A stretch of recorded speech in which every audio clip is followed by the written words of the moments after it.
Yo, yo, yo, yo, yo, yo, yo, what it do? What it be, yo? It's your boy, A-N-T, repping the motherfucking game. Gang, you know we don't play none of that. If you's a lame, you can't hang. All of that, bang, bang, and I'm back with another top five list. I'm back with a top five centers of the 90s. We gonna get into that. I didn't have any honorable mentions in my top five centers of the 80s, but this time I got three honorable mentions from the 90s that we gonna talk about before I get into the top five. And starting with Rick Smits, who was a part of some great Indiana teams alongside Reggie Miller.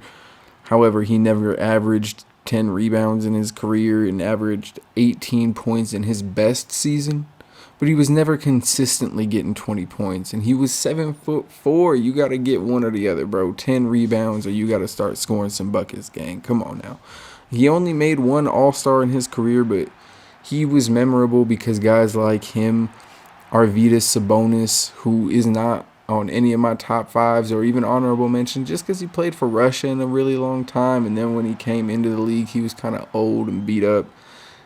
Was a top 10 center probably in the league, but he was by no means one of like those guys in any stretch of any decade. Maybe in certain like 5 years spans, maybe, but again, I digress. So those three guys are Arvydas Sabonis, Drazen Petrovic, and Rick Smits. Those were some of the earliest precursors of European players proving that they could play in the Americas or in the American League in the NBA. But I mean, Rick Smits, cool, but again, just not top five. But definitely deserves his flowers in the long run. And Brad Daugherty is next on my honorable mentions. His career was unfortunately cut short due to injuries, but he averaged 19 points and around 10 rebounds for his career. He was really good, or he was on a really good Cleveland team with Mark Price, who is really underrated in my opinion as far as point guards go, but that's just me. Brad only played in 8 seasons, was a 4-time All-Star in that span, but he was on his way to being a perennial 20 and 10 player, perhaps a perennial All-Star, but then he got hurt. He missed his last 2 seasons, and then he retired. And with all due respect, even though even if he would have stayed healthy, that's not even a guarantee that he would have cracked my top five, because Alonzo Mourning got MVP votes. Was number 2 in MVP voting in 1998 and 1999, but Carl, Take Underage Girls Home Alone, wanted instead. And, that's one of the MVPs we want to forget about. But again, that's why I don't think Doherty was ever going to be in MVP considerations like that. Maybe if he would have stayed healthy, he would have been putting up numbers like Zoe was. But Zoe was getting it on the offensive and defensive side of the court. He was a really good defender in his prime. Alonzo also went to 4 All-Stars in the 90s and won back-to-back DPOYs in 99 and 2000. So yes, he does have accolades. He was a regular season beast who averaged 20 points and 11 rebounds. Unfortunately, for Big Zoe, those numbers plummet to 16 points and 9 rebounds. And while he averaged 2.5 blocks, those blocks kind of make up for the drop in scoring and rebounding, but not enough to make my top 5, because at number 5, I got perhaps the greatest shot blocker in NBA history besides Hakeem. The number 5 center of the 90s, in my opinion, is Dikembe Mutombo. Now, Mutombo he averaged 15 points like once in his career, and he was efficient at scoring the ball. Like, he was just as efficient as anybody else that I just named, Alonzo and Rick Smits and Brad Daugherty. He was just as efficient as those guys, but he was never tasked with being the main scorer on his team. And I mean, he was, like I said, he was efficient as at scoring the ball as his colleagues, but he was arguably the best defender out of all those guys I just mentioned. Period, point blank. Like, his defensive capabilities, rebounding and shot blocking, absolutely makes up for his lack of scoring in this case. And this is just me and my criteria. He was a 6-time all-defensive player. Mourning only had 2. He won 3 DPOYs in the 90s and 1 more in the 2000s. Granted, he never got MVP votes like Zoe did, but his impact in the playoffs got the 8th seed Nuggets over the number 1 seed Sonics one year. And even though it was the 2000s and he was older, he helped AI and the 76ers get to the finals and was way more effective in comparison to Alonzo Mourning's impact that he had on the Heat when they won in 06. Granted, it was later on in the 2000s. They were kind of drafted at the same time, but still, that should tell you. Mutombo, even in his prime, was better, and then later on, he was taking teams that, again, probably one of the worst teams ever go to the finals made it because of Mutombo and AI. I mean, AI was obviously the offense, and Mutombo was the defensive engine at that point. Can't really name anybody else. Who they got? Mookie Blaylock? Stop playing. But at number 4, I got Patrick Ewing, who averaged 22 points and 10.9 rebounds in the 90s. Made 11 All-Stars, 7 All-NBA teams, and 3 All-Defensive teams. His playoff numbers don't really change. He did make 2 finals appearances with the Knicks, but he lost them both. One to Hakeem and the Rockets, and the other to the Spurs, with a young Tim Duncan and David Robinson, which is actually why I have David Robinson at number 3. Not just because him and the Spurs beat Ewing in the finals, but he led the league in rebounds in the 90-91 season. The next season, he led the league in blocks. The season after that, he led the league in scoring. And then to top it off, he wins the MVP in 93 and 94. First 4 years in the league, he wins damn near every trophy you can get as a center. Averaged 23 points and 11 rebounds for the decade. And like I said previously, he beat him and a young Timmy D beat the Knicks in the 1998-99 season for the championship. And even though Robinson never won a DPOY, he was an 8-time all-defensive player and made 10 all-NBA teams. So, in my opinion, Robinson's resume far outweighs Ewing's and gets him just in that 3rd spot, like barely edges Ewing out. If Ewing gets a ring, we might be talking a little different, but Robinson just edges him out with them rings and the fact that he beat Ewing too. I mean, granted, they did have Tim Duncan, but the Knicks made it to the finals too, gang. You had your opportunity. Feel me? So, at number 2, it should be no surprise. It's Shaq. Went to 15 All-Stars in his career. For the 90s, averaged a whopping 27 points and 12 rebounds.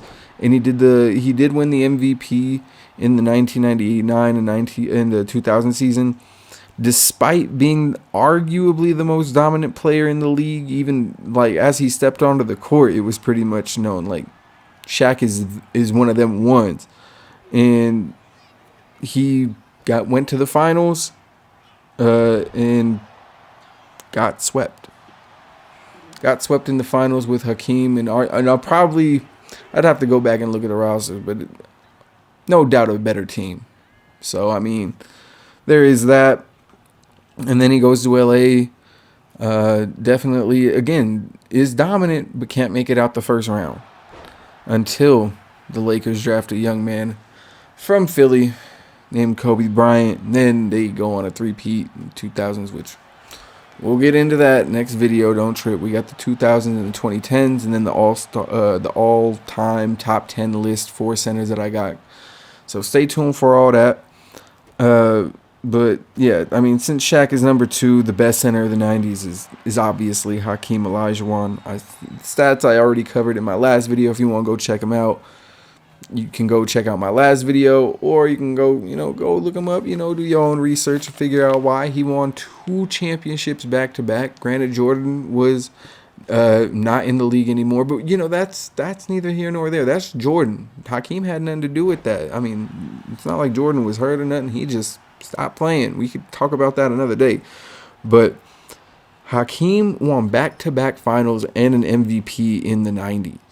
I mean, didn't have to wait till 99, 2000. He was winning them in the 90s, won 2 ships. And, I mean, that's the whole thing, is along with the block title, That year too that he won one of them years in '93. I think the year that he swept Shaq was the year he won the block title and the MVP. So I mean, you could make the case for Shaq being over Hakeem in the '90s, but I mean Hakeem beat him.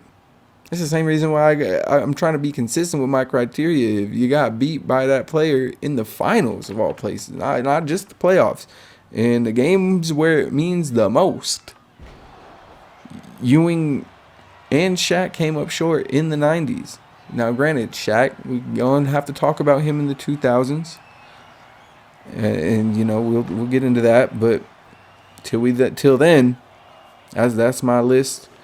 I gotta just run through it one more time. We got Dikembe at 5. We had what was it? We had Patrick Ewing at 4. We had David Robinson at 3. We had Shaq at 2. And then we had Hakeem at 1 for the decade of the 90s. Stay tuned for my 2000s video. That'll be dropping soon. If y'all want to stay tuned for that, y'all could subscribe and ring the damn bell so y'all could stay tuned on all the hot content that your boy got dropping soon. And then after I'm done with this NBA stuff, I'll probably talk, some little bit of history, mystery, conspiracies, maybe a little something. I don't know. We could do some hip hop history. I got some stuff written on that and planned out, but I'll have to take a gander at some of these topics I got written out because it's been low key busy working and shit. Sorry this has been taking a minute to drop these lists and stuff, but hope y'all enjoy them. It's been your boy ANT repping the game gang. We don't play none of that. And playing some WWE. I've been actually playing Baldur's Gate really heavy, but been playing that on my Dolo because I can't stream that. I've been dying, saving, going back hours worth of gameplay because your boy didn't save for a minute. Yeah, it's just been a whole little thing. But I'll be back on here dropping some maybe some Battlefield 3. Maybe some Madden streams. Maybe. We'll see what's popping. But like I said, y'all stay tuned. If you haven't followed me on Game Gang Live, I do Let's Plays on there. I just finished Bully the other day, so that was really fun. Finally finished that, so we're going to be looking into some other classic games. I got to hop back on, what was it, Jedi Survivor or some shit like. It's not Survivor, but the first game. I cannot think of the name right now, but the first Jedi game. It's like a Souls-like, but with lightsabers and shit like that. I'm all for it. So we're going to see what's cracking with all that. But yeah, Game Gang Live. Sounds just like how you spell it. GAMEGANGLIVE. That's the Game Gang. We don't play. I'm going to say it again because I'm just trying to take up time on this video. But y'all, like I said, y'all be safe. Don't get smoked. I'm going to let y'all enjoy the rest of this John Cena and Triple H match that your boy had going on. And I'll be on some other games here soon. Hopefully, some Madden. But I've been having a lot of fun with this. And been looking for other games to kind of get gameplays of and stuff like that and talk over. Because I ain't getting COD. And whether or not I get Battlefield or Madden is up in the air for reasons. But I got a couple more minutes left on the video, so I'm going to go ahead and just play this motherfucker out by ear. We got Triple H who just hit the pedigree on the outside to John Cena. By God, what a slobber knocker. That could be it. Referee already at 6. Could he count out? No, Cena already moving. Cena. That adrenaline must be coursing through his veins. Moving off of pure instinct, fighting his way back into the ring. Oh my gosh. Giving Triple H a couple punches. Looks like a modified rock bottom Uranagi, if you will. Here we go, Cena. Oh, with the body slam. Sit out body slam. Elbow drop. He is giving Triple H all the work right now. And Triple H had all the momentum just 30 seconds ago. Looked like it was going to be over. Cena getting him off the second rope. Triple H Cena mounting one last comeback, but is it enough? What is he setting up for? I think we already know. Yes! You can't see me. The 5-knuckle shuffle. John Cena hits Triple H. And is he going to hit him with an FU? The attitude adjuster. Whatever you want to call it. No, what's he doing? Cena, what are you doing? Both men battered. This could break both of them in half. John Cena, don't do it. Triple H. Reverse. No. Triple H. It's over. Can Triple H kick out of that? No. John Cena moves on. In the WWE Championship Tournament, he will face Stone Cold at WrestleMania to crown the WWE Undisputed Champion. Thank you guys for coming along with me and getting my top 5 top 5 centers of the 90s and my Jim Ross song. But y'all be safe. I'm out. Peace.